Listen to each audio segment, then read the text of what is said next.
welcome to Conversations with Lady Pruitt.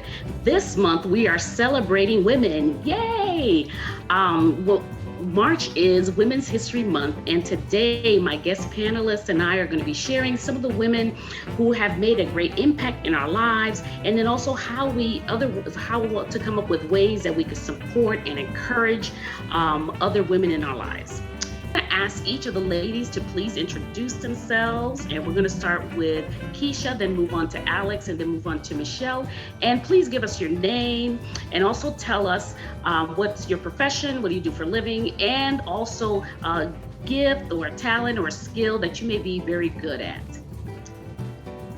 Okay, hello everyone. My name is Keisha Scott. I am an IT manager for the Department of Defense. I have worked in IT since about 1990. A skill, I don't know if it would be considered a skill, but what comes to my mind is my fourth grade teacher. Her name was Sister Anita Daniels. She told me that I was a natural born leader, and that stuck with me throughout my life. So I think that that's a skill set that I have in different circumstances where I don't mind taking initiative. I'm very comfortable in a leader's role. Hi, I am Alex Perquette. Professionally, I am a security specialist for my company, and I am the first Black female security specialist for my company. Personally, I belong to the arts. I'm an avid artist, performing in visual arts. So, yeah. Hi, my name is Michelle Howard. My background, I was told by several people that I'm good at caregiving, and I also as a clinical assistant for several years in the ophthalmic world. So that's what I do. Right. And myself, I call myself a stay-at-home wife because my children are all grown. And a talent or skill that I have, one skill that I do remember as I was a child, I was an expert jacks player. And I'm dating myself there because half of you may not even know what jacks are, but I was a great jacks player. Also, another skill that I think I'm good at is making people feel comfortable. That's something that I like to do, is to make people feel, especially women, to feel comfortable and also to feel valued, like they matter. So those are things that I really work on very hard in my life to accomplish. All right, ladies, let's talk about personal sheroes. All right, so today I want you to tell me about a woman in your life that has made a deep and lasting impact on you and the woman that you have become. So this time let's start with Michelle. Okay, my shero is, I would basically say, my mother. Growing up, not knowing that she was nurturing me into the woman that I am today. Regarding medical, she will take me whenever time she's going to visit, with a family member if they're ill, or could be church family, and she would take us, which you're young, you're wondering why you want to be around sick people, but then you'll see she'll assist them in doing things or brought them the gifts and stuff like that. So then it kind of nurtured me into start volunteering and stuff before I got older to start working in the medical field. So that's where I started volunteering, because my mom taught me that way that you are to help others when they are in need. So I believe she's my shero, because without her, they were laying that path for me, then I wouldn't be in the medical field, because I always see she doing stuff for other people when they're sick. and she herself have been in the medical field too, so she's my hero. All right. One of the other ladies? Well, the first person that most women would think about is their mom, and of course, so do I. My mom is one of the most loving, strong people I know, and she sacrifices so much. She sacrificed so much for me. After she had me, she stopped working. She voluntarily stopped working, and she became my first teacher. She taught me how to read, write, and do math at 2 years old. So by the time I got to grade school, I was 2 levels ahead of everyone else in reading and math. And whatever she couldn't teach me, she let me know. Like, she told me search for the answers on my own. So I learned how to research and broaden my own horizons as well. She's also a big supporter then and now. Every single event that I could ever think of, I have played volleyball, I've been in the arts, I've been in theater, plays, anything that you can think of. She has been at every single event except for two, literally except for two. And that's because we didn't know the address to those, to the buildings. And I told her, I said, just don't worry about it, Mom. So even when she did start working again, she would leave work early sometimes. I remember she would come to the school still in her full-blown suit. She had gotten off work early just so she could catch my volleyball games, like the early games that I had right after work. And my mom is so strong. She has a heart condition, and she also has the same medical condition I have called endometriosis. And ever since she was diagnosed at a really young age for both of these conditions, and she's been through multiple surgeries and been in the hospital so many times. And she was not supposed to have children, but clearly God made a way. And she persevered, and with her faith in God has made her even stronger than she probably knows she is. She doesn't even know she's strong half the time, I don't think. And in the midst of all of that, she taught me that I can still do whatever I want, still keep going, even in the midst of adversity, in the midst of discomfort and pain and whatever circumstances there are, especially because with all things, God is, with God, all things are possible. Yeah.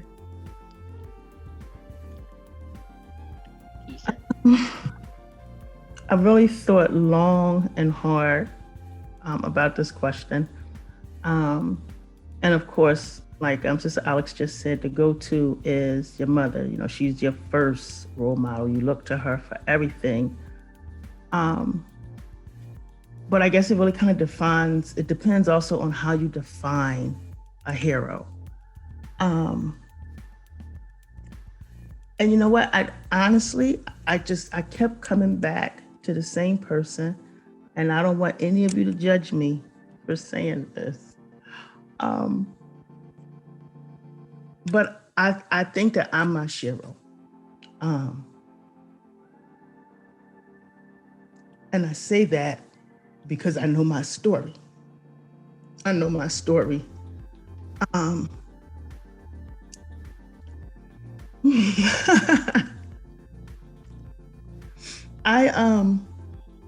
had my first daughter before I graduated high school, and it altered the course of my life. And all I knew at that time was I wasn't going to be a statistic. I refused to be a statistic. And teenage pregnancy in the late 80s, early 90s was like through the roof.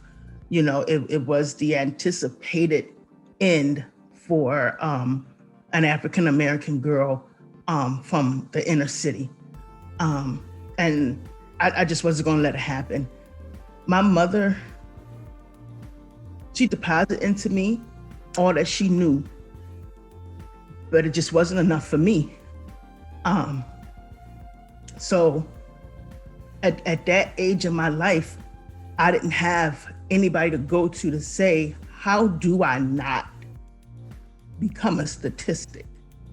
How do I make sure that this path isn't the path that my daughters take? Because my mother took the path, my aunts, my grandmothers. So I wanted to break that cycle. So I persevered. I persevered. I did something different. I didn't want to end up working in a factory. I didn't want to end up on welfare. And I didn't have, the support to say, you know what, I'll do this so you can do that. So I had to do it, with my daughter in tow. So I say it from a place of pride. I say it in honestly, all humility, that I'm really godly proud of myself. Because truly, when I look back over my life, I have a testimony. That's all. Awesome. Yes, you are a Shiro. For myself, it's hard for me to pick. I have two women that immediately come to mind.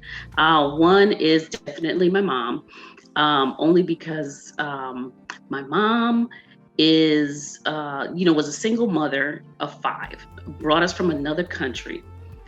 She worked very hard. She would get up, I remember her at 5 o'clock in the morning every day, headed out, going to work in a ham factory just to make sure that her children could have better. So I didn't really appreciate that as I was growing up. I just felt like my mom was always gone at work. But I really appreciate it now that she actually did take the time. She didn't decide, I can't do this. I'm going to give my kids up to foster care or anything like that. She stuck with us, and I thank her for that. And my mom wasn't saved, but she did put that in me. Plus, my mom also had a talent of always showing me how to make things easier. Like, she always said, "Girl, make life easier for yourself. Do it this way." And to this day, when she comes over, she still does that. And she finds me doing something, and she always tells me there's such a quicker, easier way to do that. So I love that about her.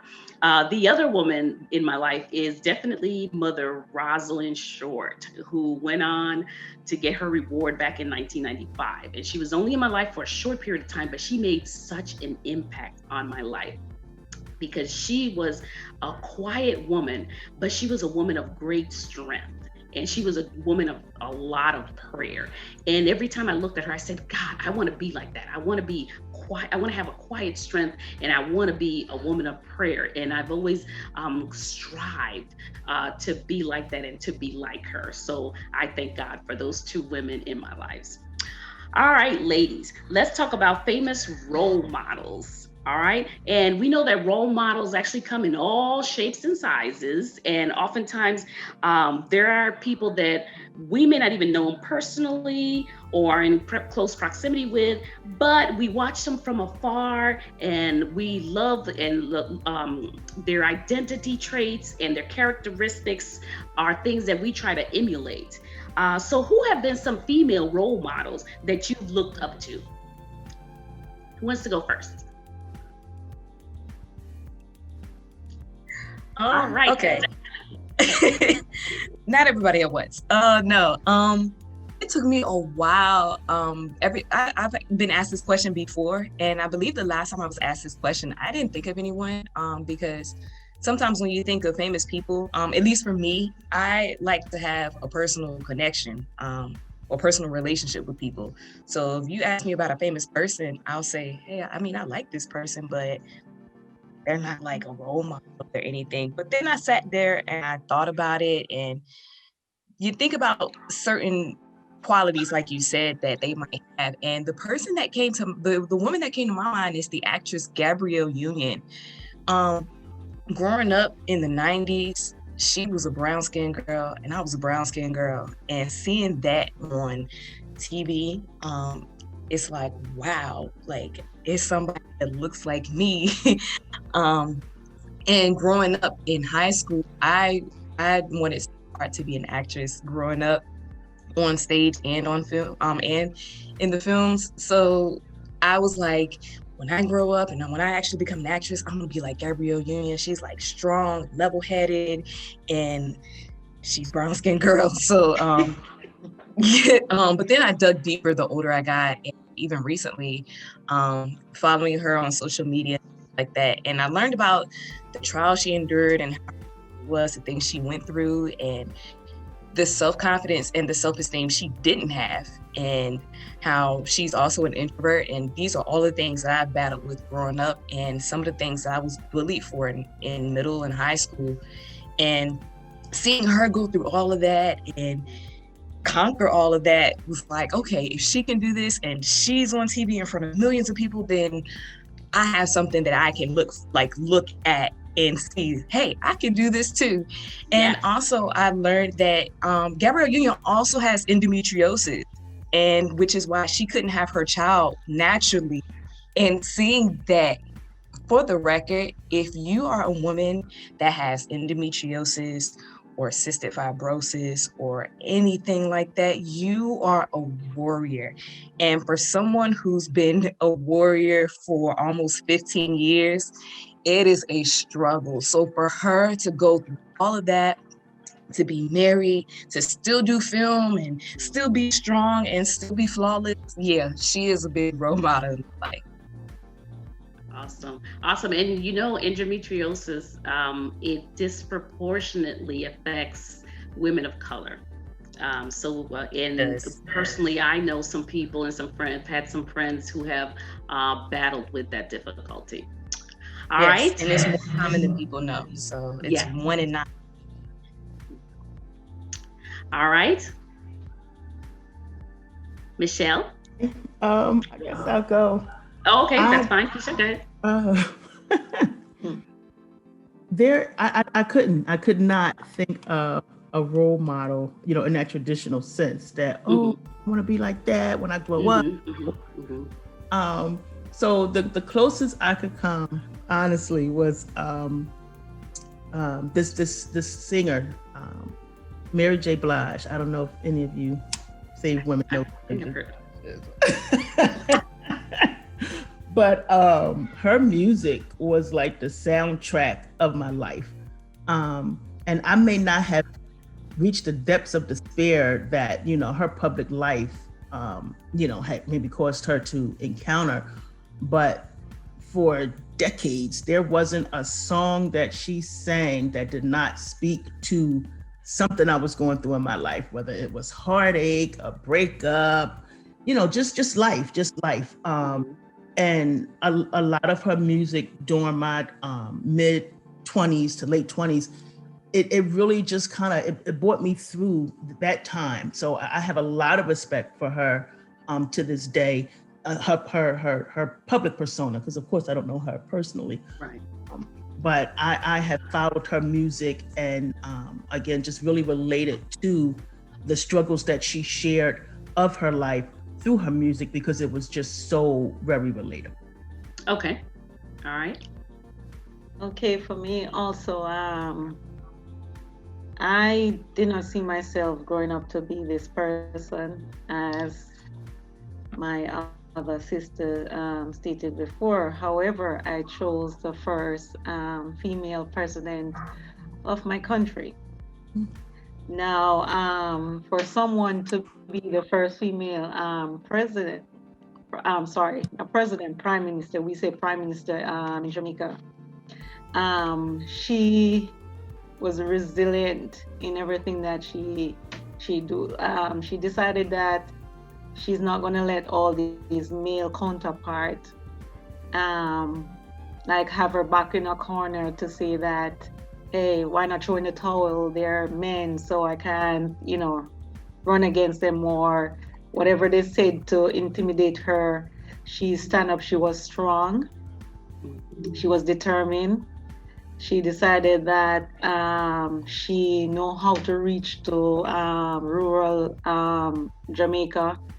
And given the fact that I moved back to the rural area, so I could somewhat relate to her regarding that here's this strong Black woman who understands what it's like to come from a rural area, to know what people, the life that you lived before she became this famous person. And she fought for others. She did not have children. However, it seemed like I think her slogan was "Come home to Mama," and whatever promise that she made regarding, for health care for mothers, especially young mothers, that they could afford health care. She did just that. So I kind of see little things that I would like somewhat emulate, but except for that, I think she was just a cool person. That's wonderful. Awesome. All right, for me, oh my gosh, I had a hard time with this one also. But the first person that came to mind, of course, is Michelle Obama. Michelle Obama, of course, totally admired this woman. To be married to the first Black president, something that we never thought to be able to see in our lifetime, that we actually got to see a woman of color who was the first lady of the United States, the most powerful nation in the world. I thought it was just awesome. And I had the opportunity to read her biography, Becoming Obama, and it was just, I actually developed a greater respect for her after I read her story. The resiliency, just a strong woman that she was, but she wasn't the type of woman that overran in front of her husband, but you could tell she was a powerhouse there. So she definitely is one that comes to mind. I think I strive to be a strong woman. And I believe that Michelle Obama is a very strong woman, and I admire the things that she's doing even now after she has left the White House.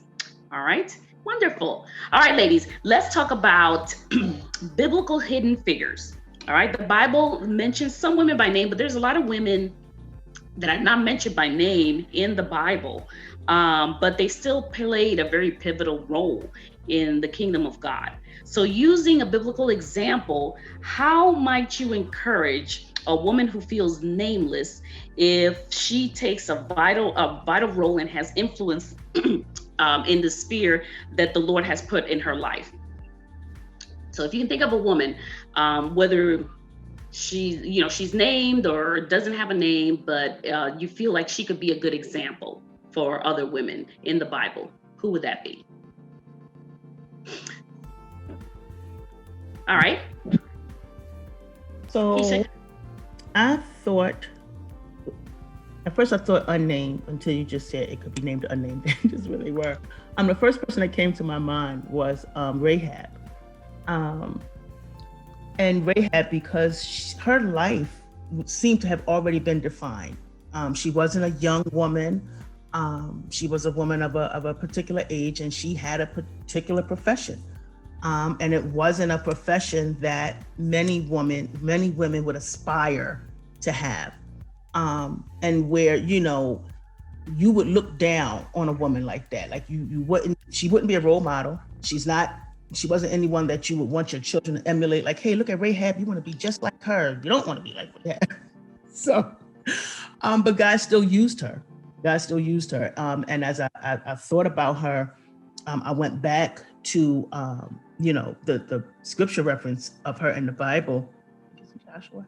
And, even in God using her outside of her profession in the scripture, she was also a liar. She was asked, hey, where are these men? I don't know. They left out and they went this way and that way.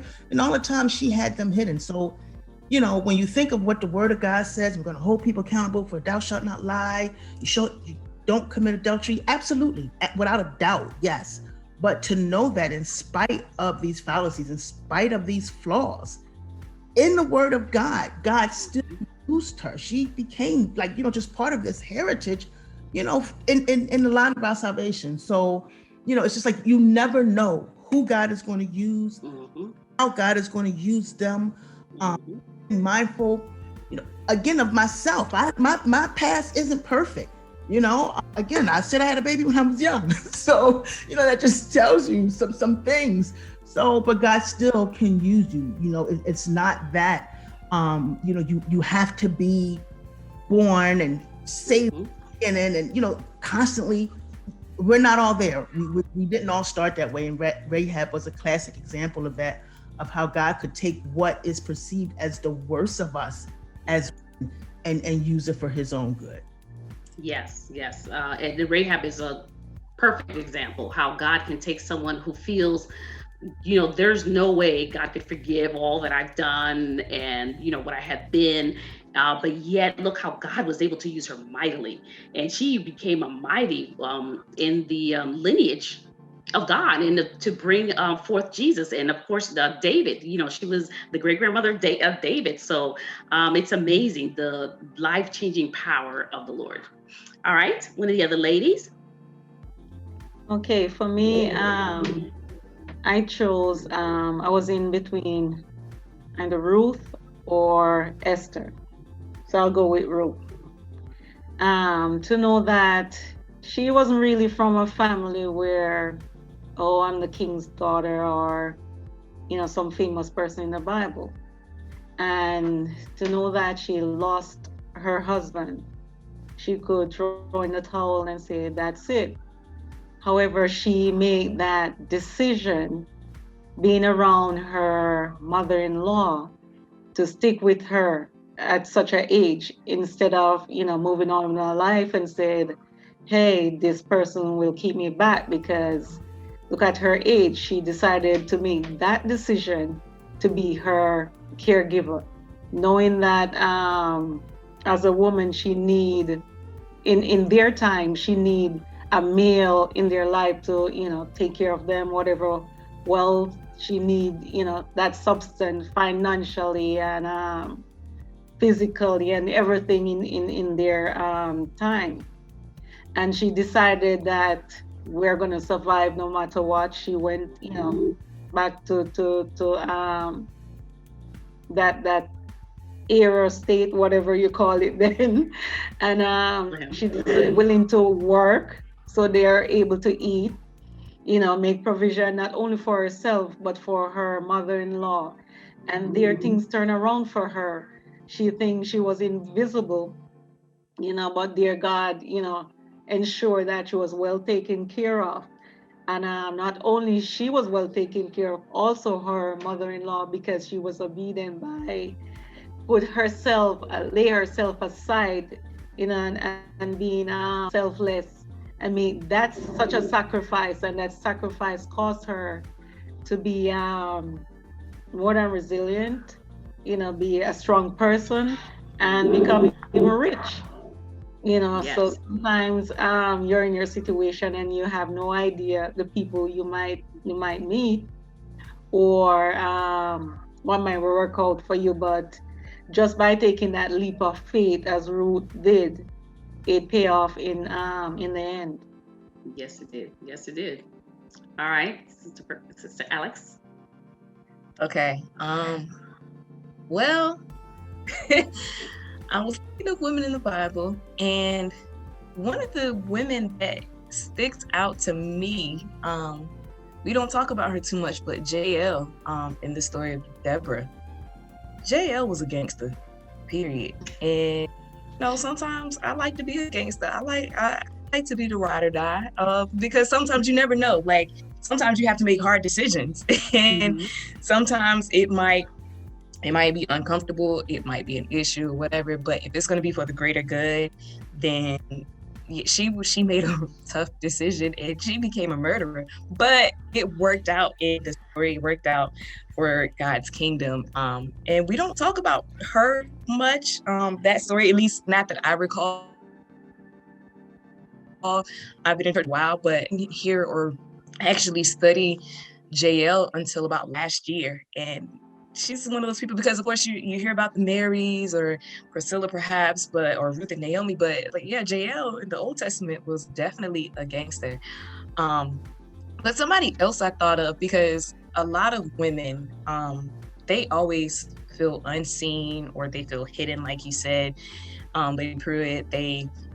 Even if they do get a little bit of acknowledgement, they might be taken for granted. Somebody might take their work and be like, oh yeah, I did this, but no, you didn't do this. A woman did this, or someone else did it.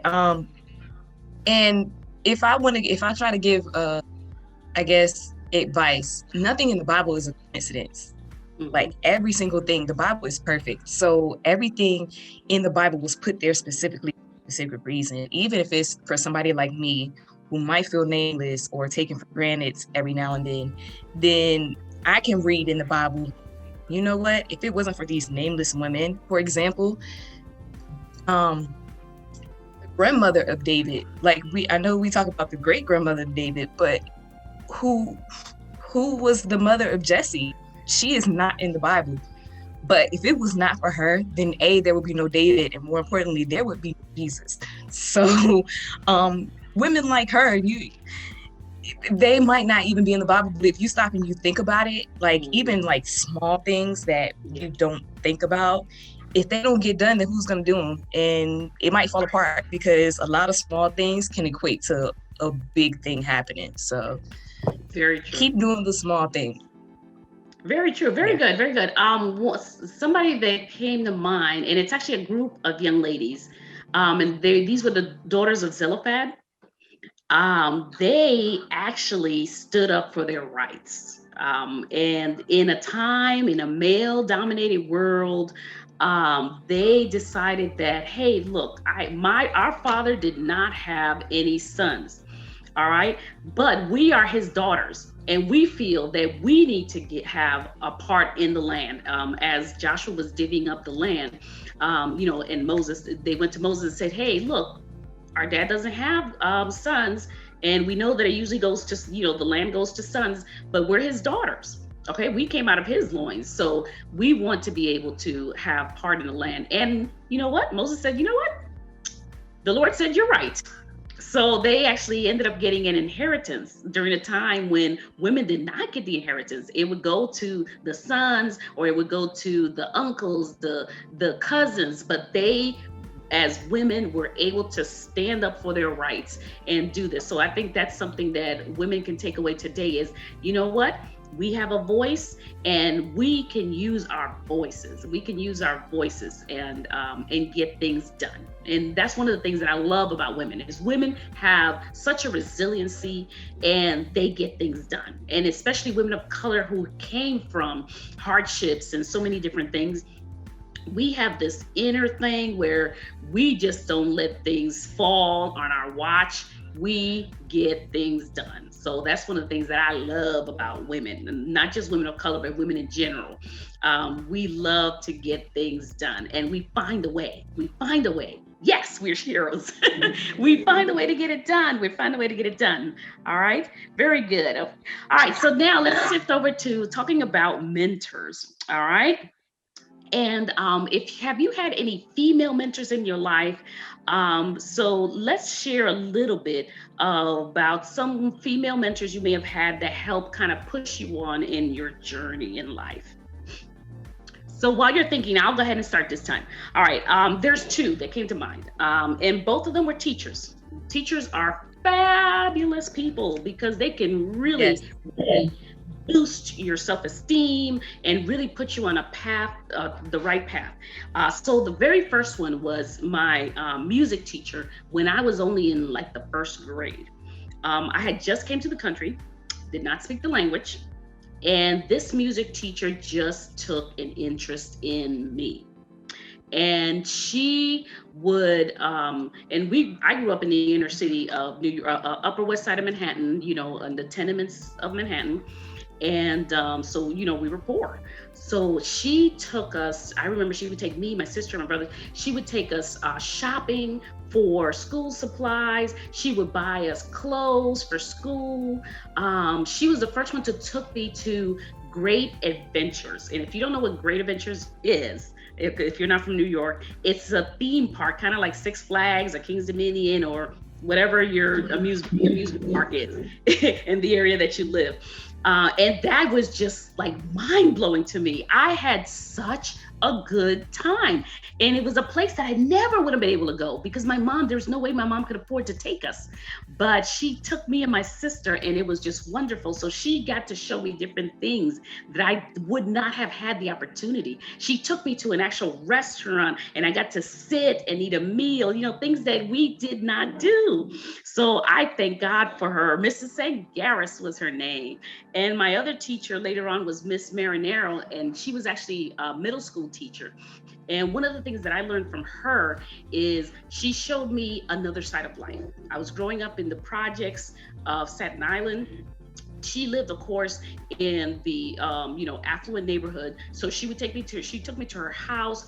She had a pool. I was like, what? You have a pool? I thought that was the coolest thing, in her house. And she would take us to like a fine dining restaurant, things again that I never would have been able to experience.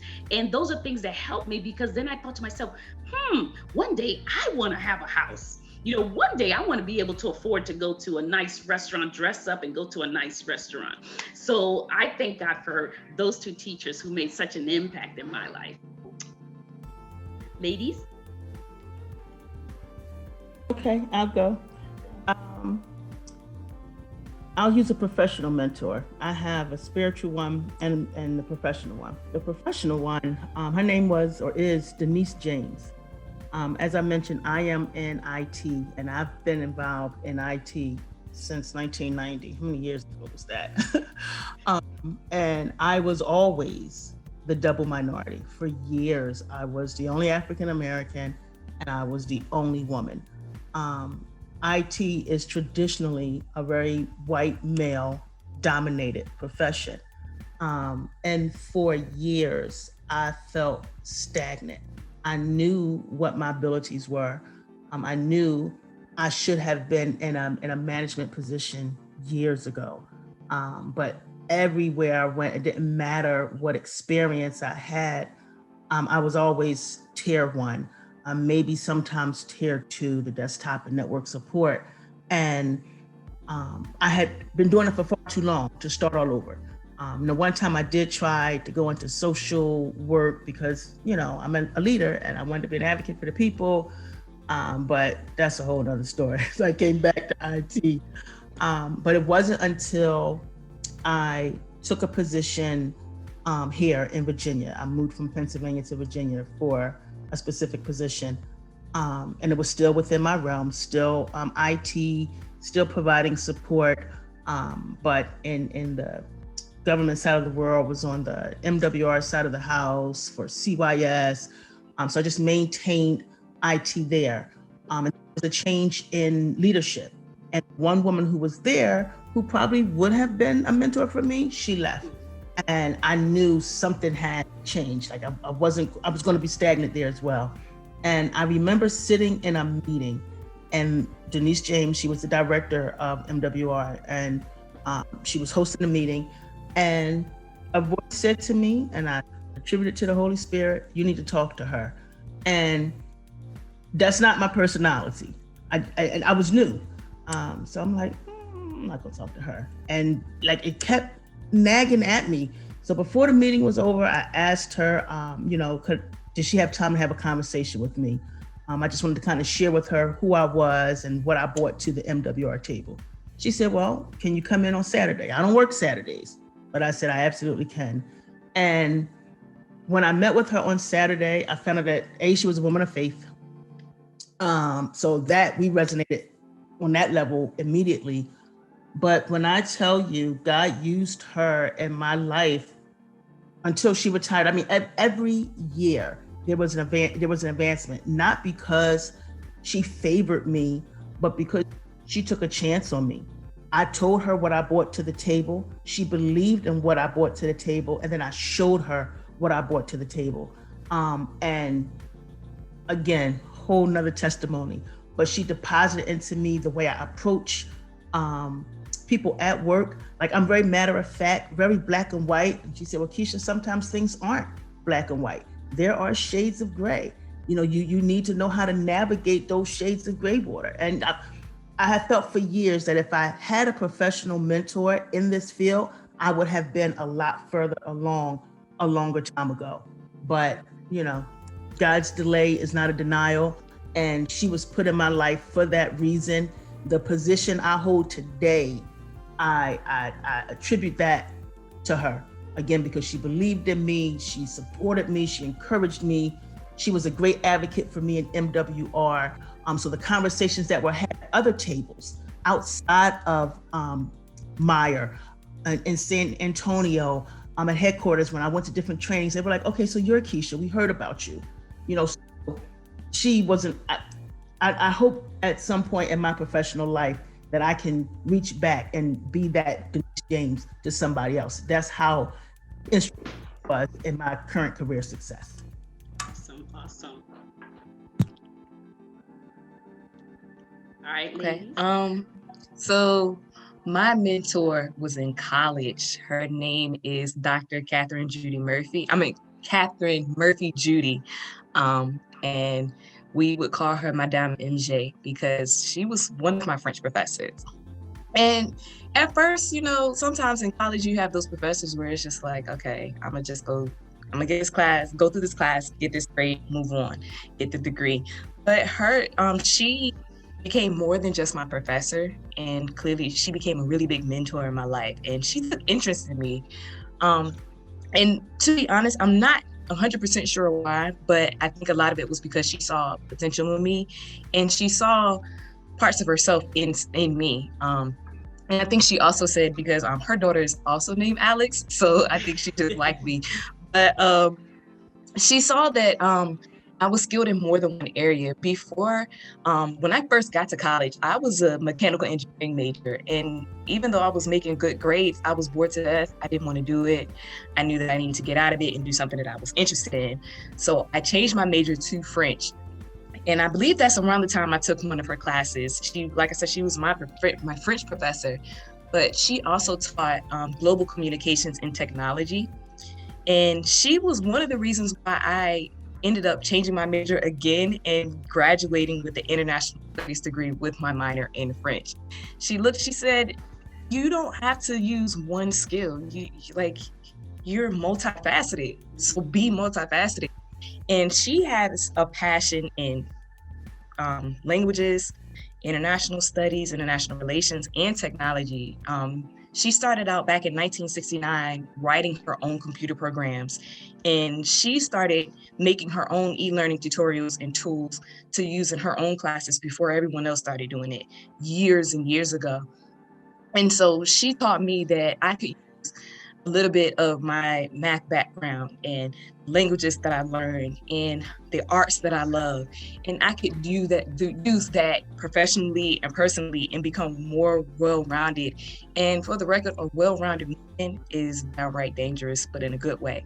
So, and she's also one of the reasons why I've realized that I need to be in security.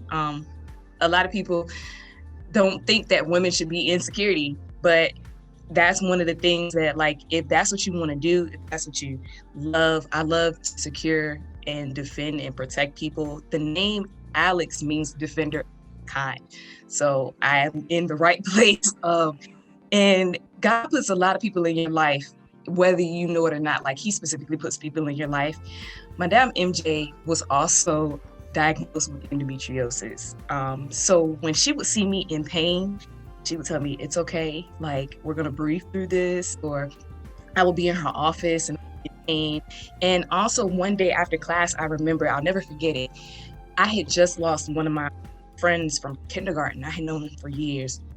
And unfortunately, he passed away from a type of cancer. And I just couldn't concentrate in class that day. I couldn't do it. And I ended up telling her, I said, Madame, I don't think I'm just gonna be that great of a student. And I went ahead and I told her what happened. And she said, Alex, it's okay to be human. Like, it's okay to grieve. I know that we're supposed to be strong and we're not supposed to break down and be, but you are a human and it's okay to cry. And right then and there, I think I broke down crying at like 2:00 in the afternoon.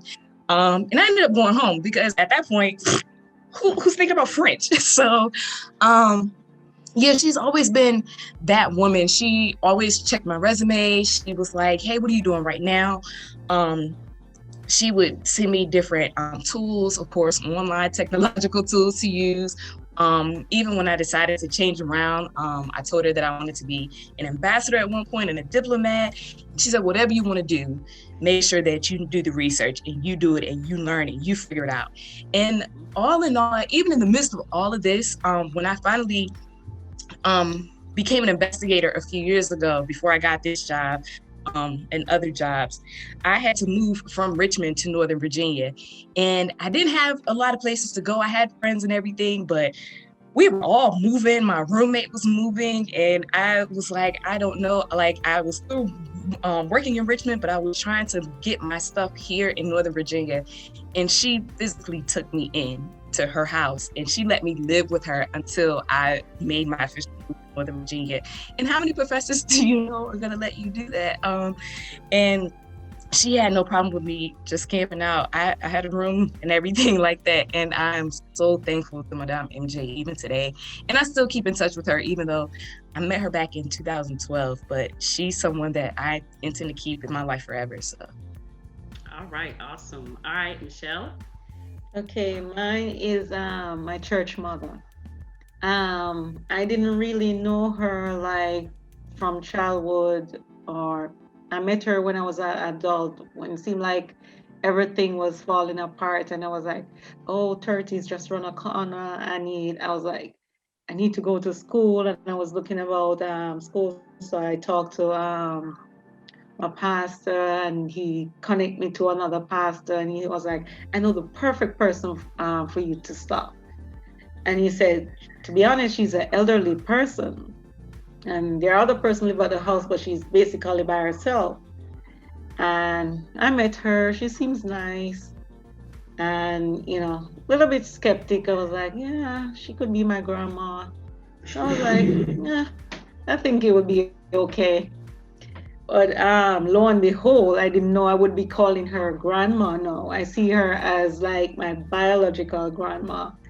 I mean, the first week we start boarding at her house, I ran out of money. My cousin was there, none to help the other. This is a total stranger. And I remember she said, girls, do you want anything at the supermarket? And I remember I said, I looked at my cousin, I was like, nope. She was like, don't you forget, I'm the person who gave you guys a space in the refrigerator. I know you guys running out of food. And I mean, she went and she bought us stuff. So I was like, okay, maybe it's just the first time she's doing that. But after we settled in her home, she started cooking for us when we went to class, and we'll come home, and when she really get used to us, she'll allow us to cook, and she'll eat from us, and she'll encourage us when we go to church. She'll go to church with us. And she was also a retired nurse, so that also helped us when we had our school work, because we're going back to class for medical at the time, medical assistant. And she helped us so much. And after we graduated, I decided, said, I have to stay in contact with her, which I did. She was like, when you get your job, let me know. Which she helped us pray, and I speak it into being that, hey, I graduated sometime in January, I think 2009. And then I speak it into being, and she also confirmed with me by January 2010, I'm going to get a job, which I did. And I was traveling at the time, and I'll call her and say, hey, I got a job, you know, in your town and all of that. And she was like, what are you doing? I said, I'm traveling. She said, why don't you come and stay with me? And she put me up for 3 months without pay. Awesome. Every evening I'll go home and eat as if I provided it. You know, she'll wait until I get home. We ate together. And I remember I was like, okay, I need somewhere to stay permanently. I was like, I can't go anywhere. I have to stay with her, because I know when we didn't really have it, she was really there, not only physically, spiritually, emotionally, she was there. And even now I become part of her family. If she need anything personal to get done, you know, she'll call on me. Now even another family member become part of her, even though I migrated here. You know, that's the sort of person she is. And she's in her 90s. She's 99 now. She lost her sight, but which I can't inform her about the passing of my mom after pretended, oh, she's in the hospital. God is good. Yes, I yes. do love her, and I cherish every moment that I met her. Awesome. That's wonderful. Ladies, all right, during this pandemic, pouring into the lives of women and encouraging other women looks a little bit different. You know, we're used to the hugs and, people crying on your shoulder and things like that. But what are ways that we can continue to encourage women even during this unique time? Quickly, give me a way that that you're able to do this. And it could be something you do personally or just something, a suggestion that you make. Okay, Mm-hmm. Go ahead, sister. okay, Go ahead. I'll start. For me, which most of my family is back home in my country, which my husband informed me that a few specific person, he realized that they look up to me.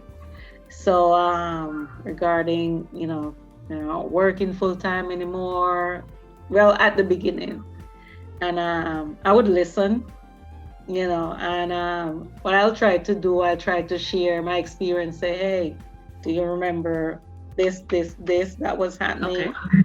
And was it not the same God who take me through A through B? And I'll remind them, they'll know exactly what I was going through. So I'll say, okay, if the same God take me through that, what about you? That's wonderful. All right, so listening is definitely one that we can use. What's another one that maybe one of you other ladies use? We do some friends and I through the Bible app, and at the end of each day that you're reading the scripture, there's a what do you think? So we encourage and support each other in that forum. Okay, wonderful. Alex?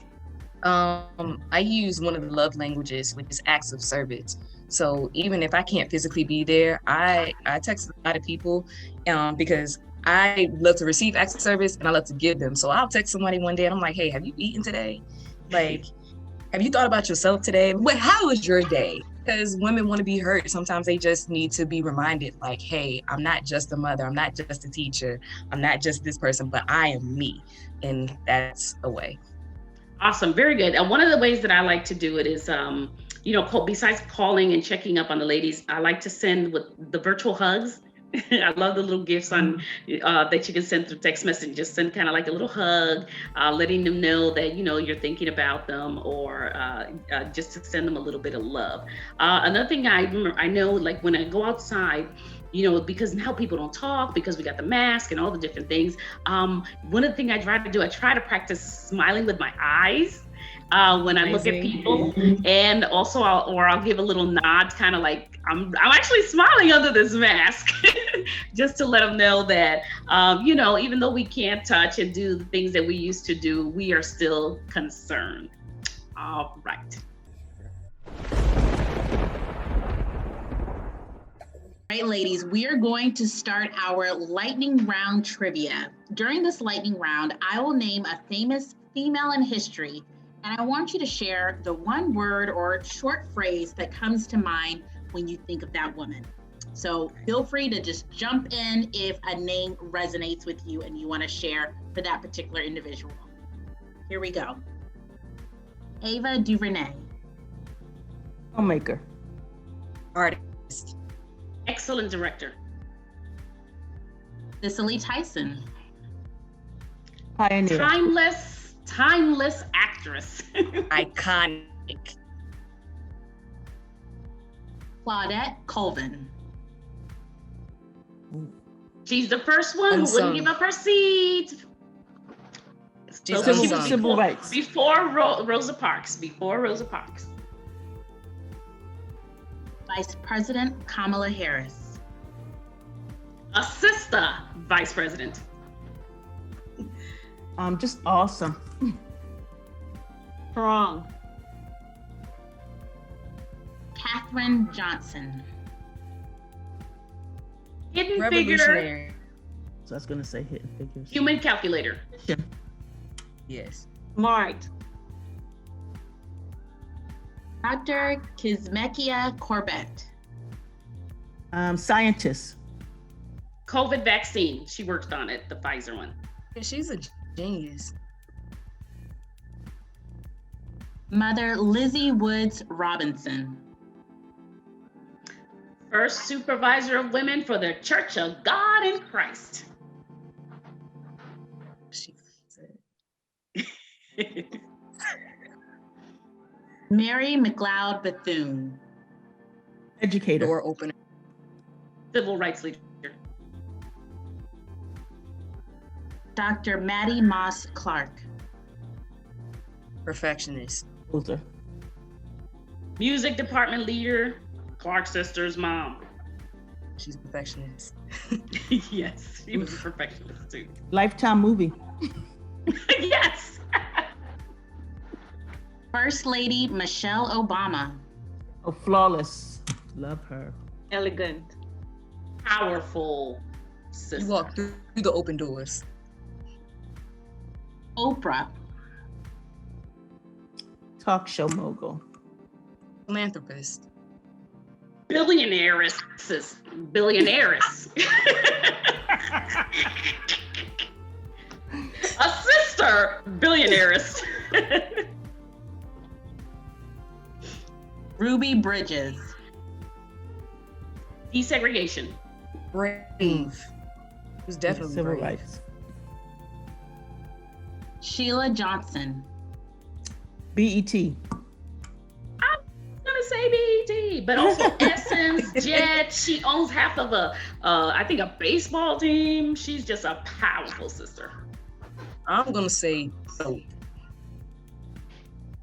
That's all there is to it. Congresswoman Shirley Chisholm. Oh. First Black Congresswoman, Mhm. Shirley Chisholm.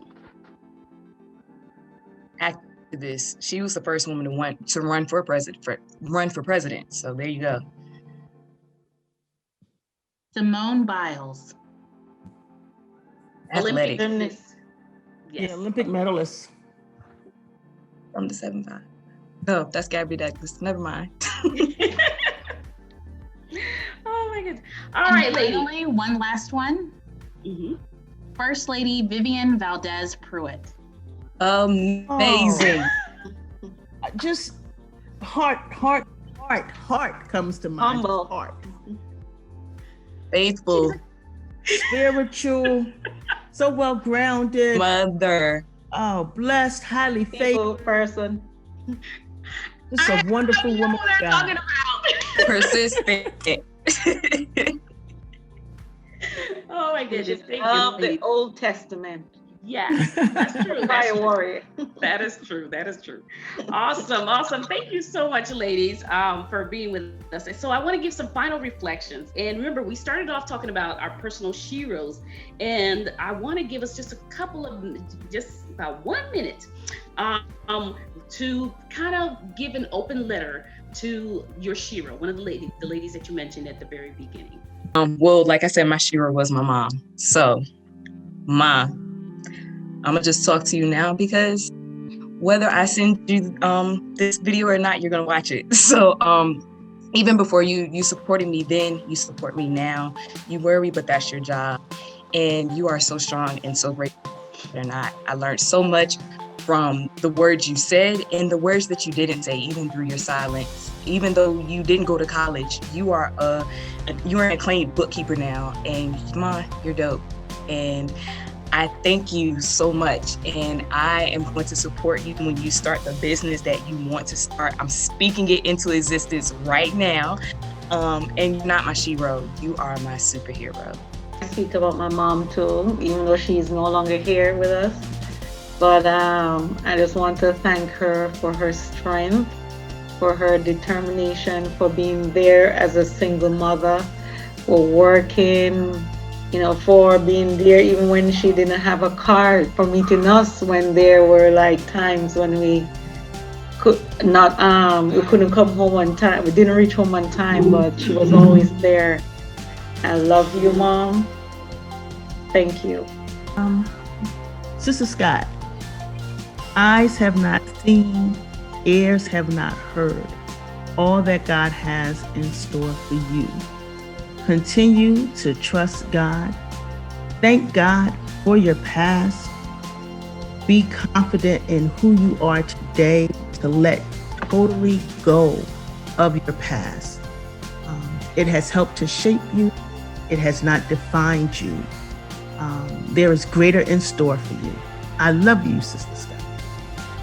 Mother Short, I want to thank you for being such a vital person in my life. And although I knew you for just a short time, you made a great impact in my life. I went to see you the day before you passed. And as I held your hand and was praying for you, one of the things that I asked the Lord was to give me a double portion of your spirit. Because again, I know you're a strong woman and you're a woman of prayer. And that is what I deemed to be. That was one of the things that I really wanted the Lord to give me, is to be a woman like you, a woman of prayer and of quiet strength. I love you and I thank you for the time that you spent in my life and for pouring into me. God bless you, Mother Short, and take your rest. Ladies, I want to thank you again. We are celebrating women this month, and I want to thank you so much for sharing. Alex, Michelle, and Keisha, thank you so much for being with us. And I want to thank you, those of you who are listening to us, for tuning in one more time to Conversations with Lady Pruitt. God bless you.